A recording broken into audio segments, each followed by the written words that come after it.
Account protection and development. Okay, so you have your top accounts. Maybe you call them tier 1, maybe you call them key accounts, whatever, gold class, platinum, whatever you might call them. How are you making sure you are protecting them and developing them? How do you make sure that they always get enough value from you, that you are always seen as the trusted advisor, the leader in your field, the authority, the subject matter expert? Are you doing what most reps do? They've got all good intent and purposes to reach out, add value, but what happens is they come in each day, they open up their emails, and there we are slaves to our emails. Before we know it, it's 5 o'clock. What have I done? I haven't got back to that client. I haven't thought about my key accounts. I'll do it tomorrow. And then tomorrow comes, and then you're a slave to your emails, and then everyone's shouting and vying for your attention.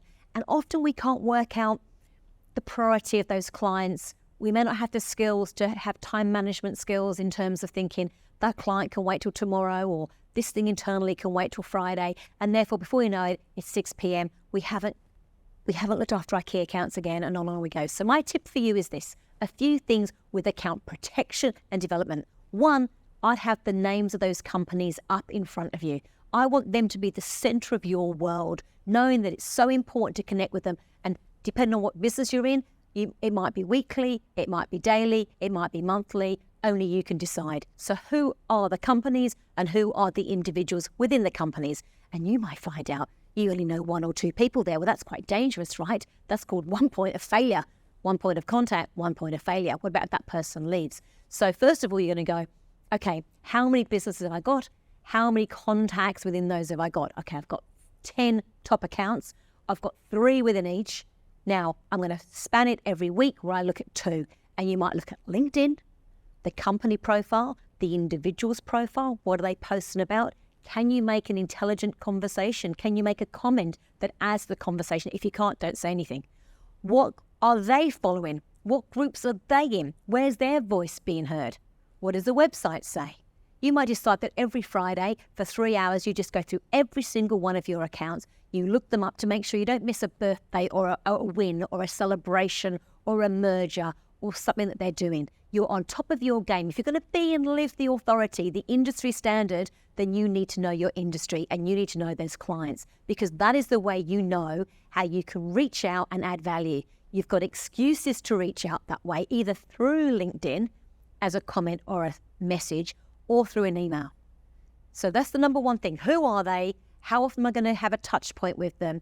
Maybe you have a calendar. Maybe it's even up on a wall somewhere visual, or if you're on a computer all the time, which all of us are, can you have something that's really in your face? And the reason I'm saying that is because most of us just have things, notifications on, and things are shouting at us, and we end up being really, our energy and effort goes to whatever shouts the loudest and not whatever is the most important and has the priority. So for you to prioritize those top accounts is the utmost thing you can do right now. That's where your focus needs to be.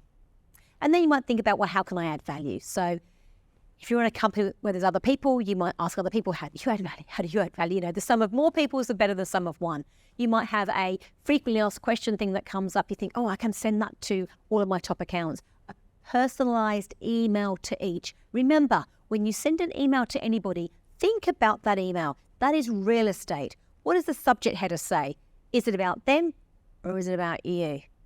Are you keeping it short and to the point? Have you left them curious to know more so that they want you to ring them up?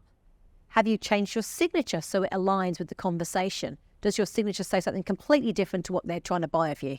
Have you added a review of something else? Every time you send an email, you've got to think to yourself, okay, I'm going to email Sandra now from this company. She still thinks we don't sell product B. She's still buying product B from somebody else. I know what I do.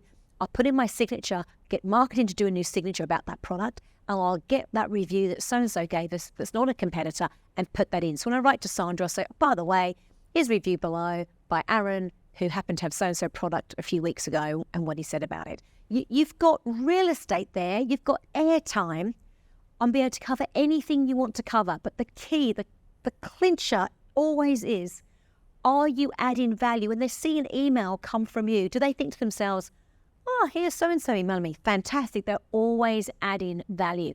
Do they see you as an extension of their business? Helpful, adding value, always thinking of them? Are you ahead of them? Are you adding industry knowledge? That's how you need to be seen to protect and develop those big accounts.